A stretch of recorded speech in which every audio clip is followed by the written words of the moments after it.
This air review is brought to you by Verizon. When the Navy and the Marine Corps look to securely and effectively modernize their voice communications, Verizon's suite of services, solutions, and contract vehicles are there to help meet mission needs. Hello, everybody. My name is Ross Fortuny. I'm here in beautiful National Harbor, Maryland, for Sea Airspace 2024. And with me is Shery Thomas. I want to make sure I get all your titles right here. Cyber Technology Officer and Technology Director, U.S. Marine Corps Forces Cyber State Command, Marine Corps Forces Space Command, and Marine Corps Information Command. Welcome. Thank you, Ross. Thank you for having me. And hopefully we can share some thoughts here. Yes, of course. So the most pressing challenges facing cybersecurity and the Marine Corps. What are those? What do they look like? And how do you defend against them? Sure. A couple of challenges there are how the Marine operates, right?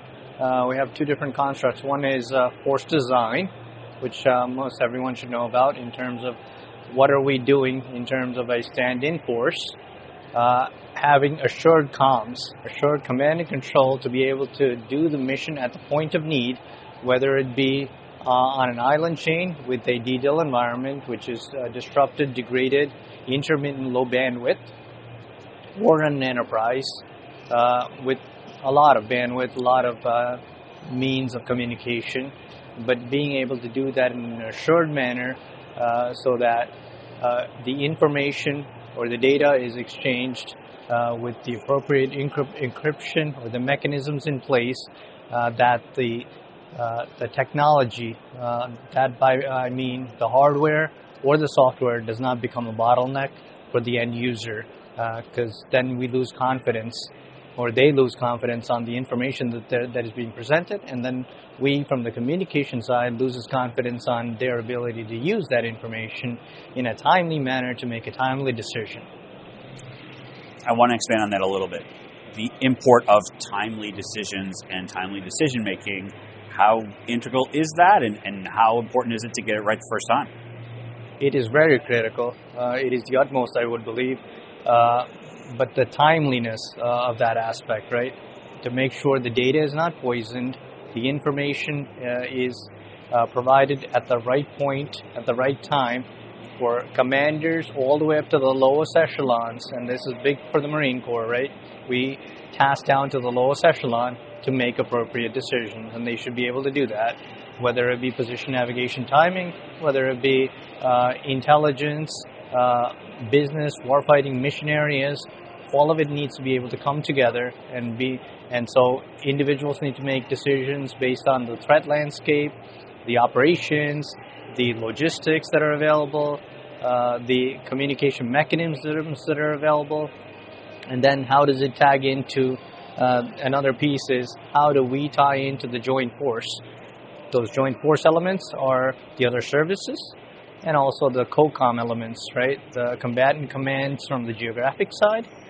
And then to extrapolate beyond that would be that joint force element now needs to work with the coalition or the combined partners too at whatever point we are operating in whatever theater we're operating into.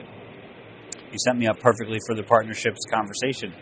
We have allies, we have industry, we have cross forces, cross commands. How does that set up cyber defense, and how important is it? Sure. We need to harden at the ground level, right?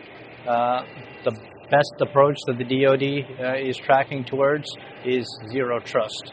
And zero trust is a DoD mandate across all services by 2027. We are on the pace to meet that in terms of the threshold and the objective requirements for zero trust.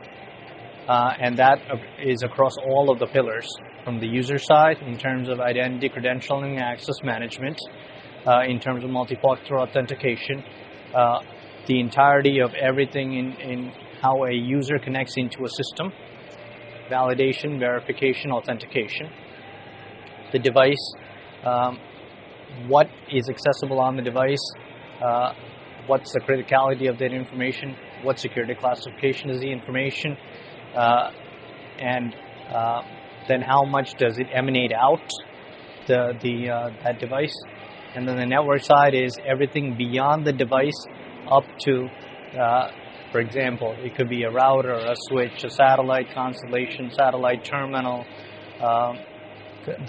the devices that we don't see when you type in a message and then it reaches the other end. There's a lot of back-end work that's being done. And then another pillar is the data piece. The data piece is where basically is the data validated, authenticated, the data is visible, data is secure, data is transparent. Are we just seeing mumble jumble, raw data? And if it's raw data, is it getting processed properly? Is the mechanisms in place to make that processing relevant and timely, whether it be a big data platform, and then bringing it back to the lower echelons where there might be bandwidth limitations, looking across that whole paradigm. And then on the right pillars that I concentrate on from the secure, operate, defend perspective, from the more for cyber angle, is the credibility of the information. If there is a security incident, what is the event management being done?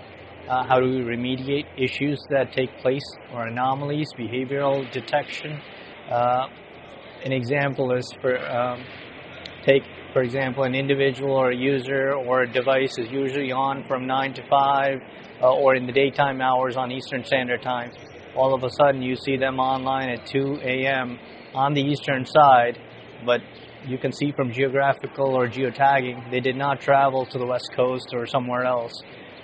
How is that device being on and how did it get on? So we go through those mechanisms, and if there's an issue with that, how to separate that device or that user base from the network, because now it's affecting multiple different other areas, and we don't want to poison the data, right? Security orchestration and response is basically, if there is one of these incidents, what are these second order steps that get taken? Some area gets cordoned, the individual gets cordoned, how do they come back online?